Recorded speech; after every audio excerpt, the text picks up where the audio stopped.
Hello. So आज आम्ही करणार आहोत आरूचे सगळे गिफ्ट्स अनबॉक्सिंग.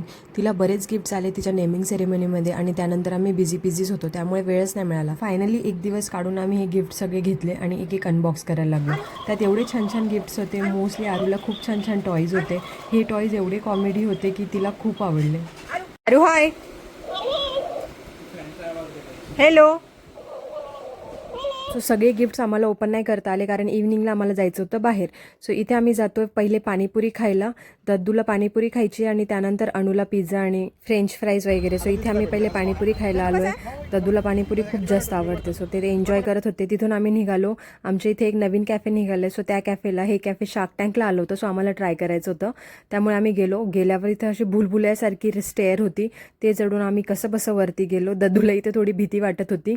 ते झालं, वरती आलो. ऑर्डर प्लेस केली. ऑर्डर यायला वेळ होता. इथे आम्ही थोडे मोमेंट्स कॅप्चर केलं. त्यानंतर पिझ्झा आला पहिले, फ्रेंच फ्राईज आलं, ते खाल्लं आणि शेवट आम्ही कॉफी घेतली आणि खाऊन पिऊन मस्त मजा करून आम्ही परत निघालो घरासाठी. That's how we spent our day.